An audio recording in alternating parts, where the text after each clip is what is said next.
네, 안녕하세요. AP투자연구소의 임정우의 팀장입니다. 오늘 알아볼 기업은 박셀바이오고요. 코드 번호는 323990입니다. 현재 시각 3월 25일 4시 47분을 지나고 있습니다.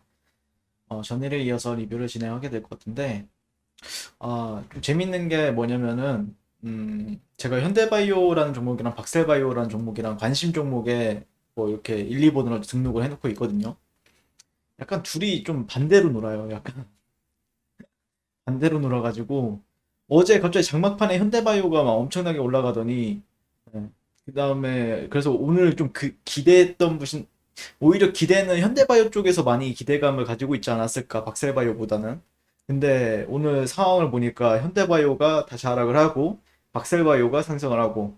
근데 어제 어떤 분께서 이제 록십자 랩셀에 대해서도 한번 봐달라라고 하셔가지고 봤었는데, 오늘 녹십자 랩셀은 하락을 했고, 그 다음에 박세바이오가 좀 상승 마감을 했네요. 네.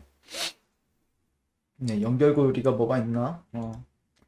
저 역시도 뭐 이제 박세바이오에서 이제 뭐 특별히 이슈는 없다 보니까 그냥 저도 이렇게 종토방에 가가지고 네, 뭔 얘기 하나 이렇게 얘기도 하고 보고 있는데, 시외 거래가 발생이 하는데도 상당히 좀 그게 많이 나오네요. 그 다음에 어제 영상에서 어, 임종호님께서 한국의 바이오 기업 방송은 특히 신중하셔야 된다. 왜냐면 바이오 기업 결국 성공해서 50만 원 이상 가더라도 몇 년간 천당과 지옥을 왔다 갔다 한다. 한국 주식시장에서 실적이 대단한 삼성전자라도 장기 투자는 대단히 힘들잖아요. 결국 개인들이 유망한 바이오 기업을 투자하더라도 단기적인 목표가 손절가를 정하지 않으면 개인 투자자들은 90% 이상 기관들에게 털리고 만다. 가치는 신뢰하되 대응 방법을 정하지 않으면 주식시장에서 진입하지 마세요. 부디 박세 주주분들 성공을 기원합니다. 라고 하시는 분이 계셨습니다. 실제 저도 이제 박살바이오에 대해서나 아니면 제가 제약바이오 리뷰를 많이 하고 있는데 항상 조심스러운 부분이 있어요. 왜냐면은 일단 저는 개인적으로 전제가 뭐가 깔리냐면은 저보다 박셀 주주분들 아니면은 뭐 셀트리온 주주분들 아니면 뭐 시젠 주주분들 뭐 아니면은 엔지캠 주주분들 록십자 네. 정말 많은 주주분들이랑 저는 소통을 한다라고 생각을 하거든요. 근데 당연히 그분들이 저보다 훨씬 많이 알 거라고 생각을 해요. 개인적으로는요. 네. 그리고 역사적인 부분들이나 아니면은 그 기업에 대한 기술력이라든지 뭐 아시는 저보다 훨씬 더 많이 알 거라고 생각을 하고 있기 때문에 그러니까 저도 제가 항상 먼저 말씀을 드리는 게 어떤 전제를 까냐면은 그냥 제가 바라보는 관점만 좀 공유한다라고 보시면 된다. 네. 결국에는 좀 저 같은 경우에는 가격적인 부분들을 많이 이제 분석을 하다 보니까 근데 이게 그게 중요하죠. 저도 이게 목표가 손절가 같은 경우에는 정하지 않으면 개인 투자자들이 털리고 만다. 저도 이거를 공감을 많이 하죠. 네, 개인적으로는요. 그게 이제 트레이더의 마인드들이죠. 근데 이게 장기 투자든 중기 투자든 단기 투자든 다 트레이더라고 생각을 해요. 네, 내가 장기적인 시각으로 바라보는 트레이더냐, 아니면은 중기적인 시각으로 보는 트레이더냐. 근데 아무래도 장기적으로 본다라고 했을 때는 어떤 손절가보다는 조금 매집을 한다는 개념이 많이 들어가다 보니까 아마 손절가를 지정하진 많이 안 하지 않을까라고 생각을 해요. 네. 근데 이제 단기적이나 중기적인 시각으로 스윙이나 아니면은 단타 관점에서는 손절가와 목표가는 중요하다라고 생각을 해요. 네. 그리고 저 역시 분할 매수를 절대 안 하거든요. 저 같은 경우에는. 그러니까 장단점이 있다고 생각을 해요. 분할 매수를 함으로써 장점이 있고, 네, 저는 분할 매수를 함으로써 단점이 있는데, 저는 개인적으로는 단점이 너무 크기 때문에 그게, 네, 그래서 저는 그냥 100% 몰빵, 풀미수 써서 들어갔다가 손절도 짧게, 손절도 한두 억간 내서 손절을 하고, 근데 최근에 이제 저도 이제 박셀바이오 투자함에 있어서는 약간 한 두 차례에 걸쳐서 매수 관점을 보려고 했었어요. 그리고 첫 번째만 이제 체결이 되고 급등을 했었죠, 예전에. 네. 네, 박셀의 진가를 보게 될 것이다. 네. 지금 현재 박셀바이오 11월부터 시세가 터지기 전과 2월 24일부터 지금까지 차트 흐름이 매우 유사한 듯 보입니다. 어떻게 생각하시나요? 라고 하셨는데 11월부터 시세가 턱이지기 전 11월 어제 질문 주신 분이 킹콩콩님이 맞으신가요? 어제 그 뭐였더라? 그 녹십자 랩셀이랑 좀 같이 봐달라고 하신 분이 맞나? 11월 달 여기죠? 여기 급등하기 전 그 다음에 2월 24일 여긴가요? 아 여기 음. 2월 24일이랑 차트 흐름이 매우 유사하다. 아, 이런 걸 보시는 거구나. 급등, 눌림, 상승, 이런 걸 보시는 건가요, 이거? 이거를 프랙탈이라고 하죠. 네. 그러니까 유사한 그림을 이제 숨은 그림 찾기처럼 이제 찾는 행위라고 하죠, 그거를. 네. 프랙탈은 중요하다라고 생각을 합니다, 개인적으로. 근데 글쎄요, 그거를 판단하기에는 좀 이른 부분은 있는 것 같습니다. 제가 바라보는 관점에서는. 글쎄요, 그거를 뭐, 이 시점에서 이걸 대입해서 봐야 된다, 안 봐야 된다라고 보기에는 좀 무리가 있는 것 같아요. 제 관점에서는요. 네. 뭐, 이렇게 되면 좋겠죠. 네. 그러니까, 이거를 복사해서 딱 이 차트가 여기 이상에서 이렇게 나오면 좋긴 하겠죠. 근데 그게 상승으로 갈지 하방으로 갈지는 아직 모르는 상황이라고 생각을 해요, 개인적으로는요. 네, 그래서 저는 보이는 그대로 좀 아니면은 하루 안만을 좀 예상을 하면서 좀 리뷰하는 부분들이 있죠. 네. 자, 그리고 방송 중 공부를 하지 마시고 공부를 하고 와서 방송에 해주시면 신뢰감이 더 생길 듯 하네요. 근데 방송 중 공부할 시간이 없어요. 말씀드리고 싶은 거는 저도 15종목을 하는데 15종목 뭐 제 리뷰를 다 보시지는 않으시겠지만 대략적으로 제 영상을 보시는 분들은 나름대로 방송이 거의 15분에서 20분 정도 해요, 제가. 근데 진짜 한 종목 한 종목 공부하면서 해야 그 정도로 찍을 수 있거든요. 네, 그래서 그건 좀 너그럽게 이해를 좀 해주시기 바랍니다. 제가 진짜 뭐 그러면 좋겠는데 그렇다라고 해서 공부할 게 그렇게 많지도 않아요. 네, 그냥 하면서 하는 거죠. 네. 근데 신뢰감은 뭐 진마담님께서 생길지 안 생길지는 모르겠는데 뭐 이제 본인의 판단대로 내리세요. 예. 본인의 기준대로 신뢰감이 없다라고 하면 안 보시면 되시고 신뢰감이 있다라고 하시면 보시면 되시고 그거는 제가 강요하질 않아요. 네. 그리고 라스엘님 리뷰해줘서 감사하다. 라스엘님 요즘에 다 맞춥니다. 다시 날아갈 듯한 하다. 약세 마감은 안타깝지만 기다리면 다시 좋은 이슈로 반등이 오리라 기대해본다. 그리고 진마담님께 말씀드리고 싶은 거는 저도 공부할 게 없어서 종토방 가서 보고 있습니다. 종토방에서 나오는 그런 의견들 가지고 지켜보면서 리뷰할 때도 있어요. 네. 박셀 한 주도 안 가지고 있으면서 리딩하는 듯 리딩을 하진 않습니다, 여러분. 네. 어리버리님, 네. 리딩을 하진 않고요. 박스를 가지고 있을 때도 있고요. 없을 때도 있습니다. 그거를 어리버리님께 뭐 굳이 말씀을 드리거나 그러진 않습니다. 여러분들한테 제 포지션을 공개하거나 그러진 않는데요.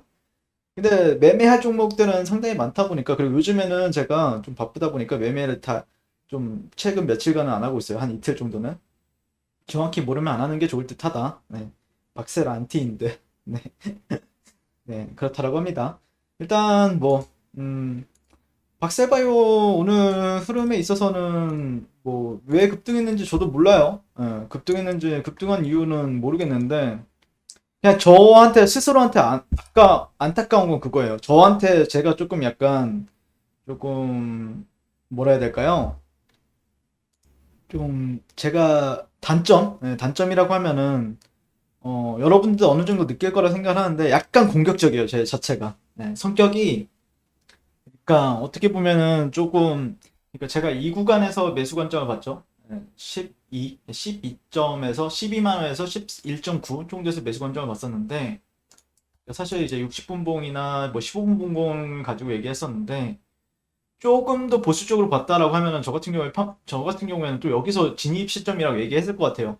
그러니까 약간 공격적으로 보느냐 살짝 보수적으로 보느냐에 따라서 다점을 좀 달라지는 부분이 있는데 조금 그런 부분에 있어서 약간 공격적으로 봐가지고 조금 손실이 발생이 됐을 거라고 생각을 해요. 저 같은 경우에는. 만약에 내가 거래를 했다라고 하면 어제 뭐 거래를 하거나 그러진 않았습니다. 저는 너무 바빠가지고. 네, 조금 더 여유롭게 만약에 전일 이제 리뷰를 했다라고 하면은 조금 더 이 가격대에서 저도 이제 이 자리도 알고 있거든요. 이 자리에서 왜 반등이 좀 나오는지도 알고는 있는데 약간 저 자신한테는 좀 아까운 부분이 있죠. 안타까운 부분이 있는데 근데 좀 흐름을 보시게 되면은 네, 잘 올라가다가도 여기서는 아직까지 저항을 받는다라는 게 특징이죠. 예. 그러니까 두 번 정도의 저항을 지금 받았습니다. 근데 그 매도세가 절대 약하진 않다라는 관점이죠. 그러니까 결국엔 눌림시 매매를 하는 게 핵심인데 핵심이라고 하면은 여러분들께 단기적으로 보는 분들 같은 경우에는 눌림시에 눌림시에 이게 핵심인데 여기서 조금 공격적으로 보느냐 아니면은 좀 정석대로 보느냐에 대한 부분들이 있었다라고 생각을 해요. 개인적으로는요. 만약에 좀 내려오는 흐름에 있어서 이런 매물대는 저 같은 경우에도 계속해서 얘기를 했었잖아요. 이 구간을 말씀드렸었는데 근데 제가 리뷰는 매일 하는데 솔직히 내가 말한 거를 뭐 이해 안 된다 이렇게 얘기할 수는 없잖아요. 그냥 제가 틀린 건데 약간 살짝 아까운 구간이죠 여기. 조금만 제가 살짝만 좀 매물대에 조금 더 집중했다라고 하면 이 구간인데 저 스스로도 아까운 부분이 있죠. 그리고 저항받았던 구간들은 아직까지는 이 구간들 안에서는 저항을 받고 있다. 종가를 보시게 되면 아직까지 12.8. 근데 오늘 조금 중간에 이 구간을 조금 고가를 높였다라는 거는 조금 재밌죠. 그럼에 따라서 어느 정도의 뭐 트렌드가 형성이 되는지 시간이 지남에 따라서 트렌드 정도는 만들어졌죠. 그러니까 여기서는 어떤 이런 트렌드를 봤었던 부분들이 있었는데 시간이 만들어지고 차트가 조금 진행이 됨에 따라서 뭐 이걸 여러분들 어떤 보시는 분들 입장에서는 후행성이다라고 얘기할 수도 있는데 뭐 후행성이라고 얘기해도 상관이 없으시고 뭐 활용하실 분들은 활용하시고요. 특히 이런 식으로 이제 채널적인 부분들도 지금 형성이 되고 있다라는 거죠. 이런 거. 그러니까 올라가게 되면은 이런 구간에서는 좀 저항을 받을 수 있고 내려온다라고 했을 때는 지지를 받아주는가 이 정도는 조금 참고를 하면서 지켜보는 게 맞을 것 같고요. 오늘 상승으로 인해서 일봉이 다시 한번 더 살아났죠. 일봉이 다시 한번 살아났고 그다음에 주봉 같은 경우에는 지난 시간에 계속해서 이번 주 내내 말씀드리고 있는 거는 아무래도 양봉 마감하는 게 좋다.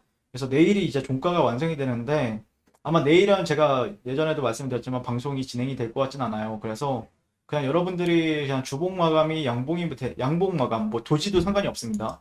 이 정도 도지 형태의 양봉 마감도 상관이 없어요. 그러니까 그 정도만 판단하시면 되지 않을까라고 생각하고 있고 오늘 같은 경우에는 뭐 기관 투신 쪽에서 많이 들어왔네요. 최근에 수급도 약간 무난하죠. 무난하기 때문에 기대감을 가지면서 지켜봐도 괜찮지 않을까라고 생각을 하면서 오늘 리뷰는 마치도록 하겠습니다. 아마 월요일 날 다시 인사드리게 될 텐데 제가 이제 이사를 갑니다 내일. 개인적으로 집을 이사를 가서 아마 내일은 따로 방송이 없을 것 같고요. 주말 잘 보내시고요. 항상 성국투자를 응원하겠습니다. 감사합니다. 네, 그리고 무료 추천 종목을 매일매일 드리고 있습니다. 네이버에서요, AP투자연구소를 검색하시고요. 웹사이트 상단에 AP투자연구소 홈페이지로 갈 수 있는 링크가 나옵니다. 클릭하시게 되면 홈페이지로 접속을 하실 수가 있고요. 라이브로 깜빡깜빡하는 게 보이실 겁니다. 그 밑에 2021년 무료 추천 종목이 있고요. 클릭하시게 되면 매일매일 저희 소장님께서 댓글로 리딩을 해드리고 있습니다. 3월 19일, 3월 18일 계속해서 매일매일 추천 도와드리고 있고요. 오늘의 추천 종목의 동향을 한번 살펴보도록 하겠습니다. 7시 40분부터 댓글 리딩에 들어가신 걸 볼 수가 있고요. 주말 사이에 있었던 미증시에 대한 설명부터 상승과 하락에 대한 이유까지 댓글로서 리딩을 도와드리고 있습니다. 자, 9시가 되면요. 종목 추천이 나가게 되는데요. 종목명, 매수가, 1차 목표가, 손절가가 함께 제시가 됩니다. 오늘 같은 경우에는 투비소프트 현재가 2200원 기준 매수, 1차 목표가 2265원, 손절가 2100원으로 대응합니다. 이렇게 종목이 나왔고요. 진양산업, GL팜텍 이런 식으로 종목이 나갔습니다. 그랬을 때 주가가 상승하게 되어 목표가에 도달했을 때는 목표가에 도달했다고 댓글로서 리딩을 도와드리고 있고 하락하면 하락하게 되었다고 손절에 대한 리딩도 함께 해드리고 있습니다. 지금 이 무료 추천 종목은 로그인을 하지 않아도 누구나 다 볼 수 있는 공개되어 있는 댓글 리딩이기 때문에 홈페이지에 오셔서 종목이 필요하신 분들은 많은 도움 받아가시면 좋겠습니다. 감사합니다.